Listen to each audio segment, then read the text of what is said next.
The first movie I remember watching is The Lion King, the animated version. I'm sure many of you know that. I asked my little brother to watch National Geographic as it has very quality educational content in it.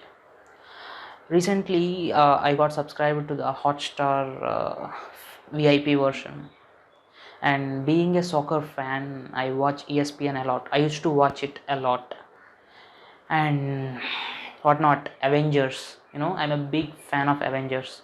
I My friends will get very excited talking about it. You might be wondering why I'm talking all about all this. There is a connection.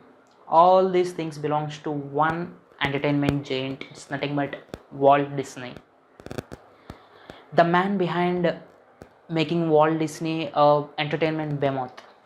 He's nothing but Robert Iger, the CEO of the company. I'm sure any entertainment oriented guy will find his story very interesting and engaging. Recently, I have read his book, The Ride of a Lifetime, which emphasizes on the learnings he got from his journey through as a CEO to Walt Disney for 15 years. Here is a quick summary of the book, which you will find interesting.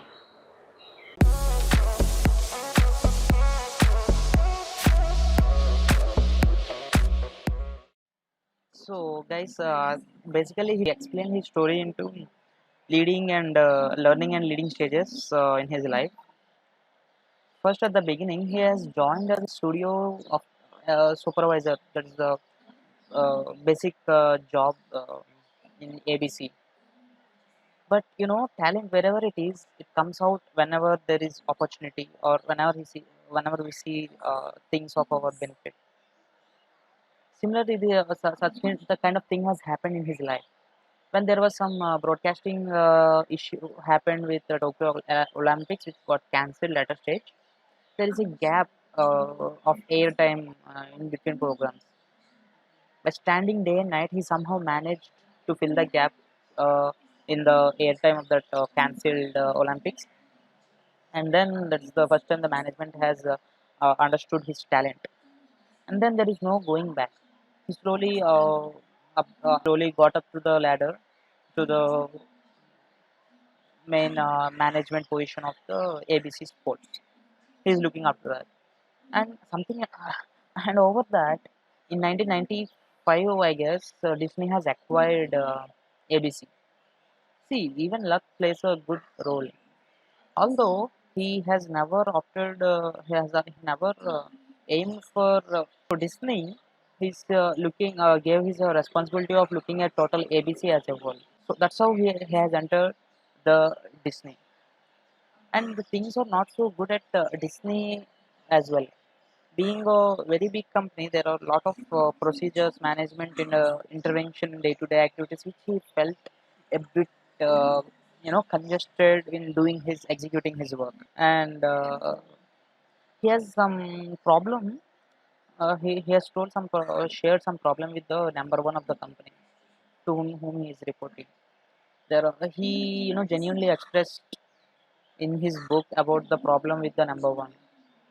Even number one is very reluctant to teach him something because he thinks that Rob is already in the process or aiming for his position, aiming for number one position. So Rob realized that and good made the communication gap, and all these are necessary in the professional life. Maintaining the balances with the people, maintaining the relationship with the people. That's very important. And second, most important thing or interesting thing happens in his story is the role of Steve Jobs. Yes, he has very important role in Rob's life. He's his very best friend, and Rob is board of directors in Pixar, in Apple as well.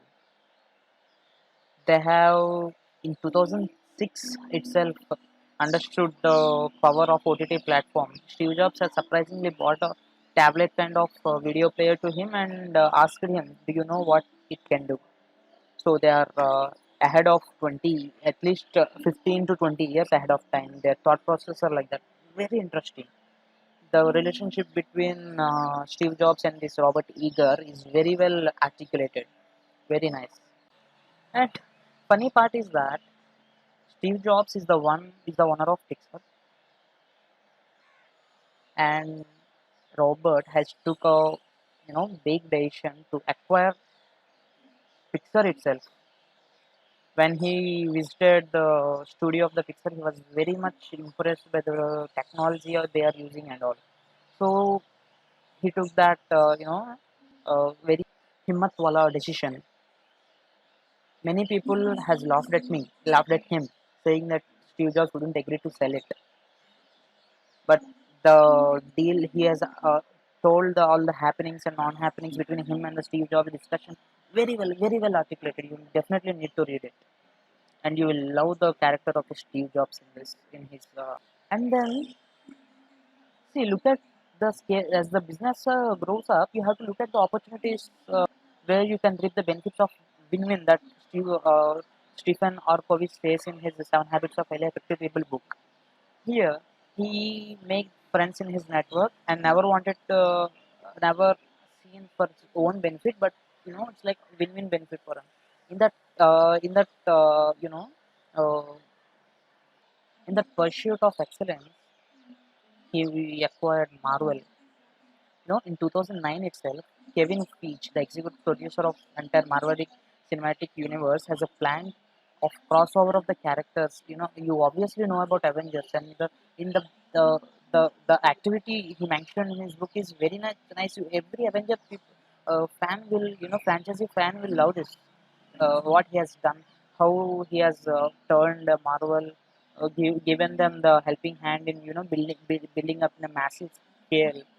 Amazingly explained. And then Star Wars, Lucasfilm. Yes, his George Lucas is the man behind creating the Star Wars, the best big fantasy of our previous generation. And the way he discussed, or the way he made the deal with Lucas films, you'll find it very nice to have a skill as a leader. How you can talk to people, negotiate with them, and very nice. And but one thing he definitely believes is that you need to innovate or else you are doomed. Technology is something which is ever changing and changes every industry. If you do not adopt the technology, you will fall behind your competitors. So in that pursuit, he has got an excellent opportunity, and entire sequence of acquiring this Fox Studios is excellently articulated. You will literally live in his shoes, feel his emotions while reading the book. I literally love this book and recommend it to you guys also. Read and enjoy.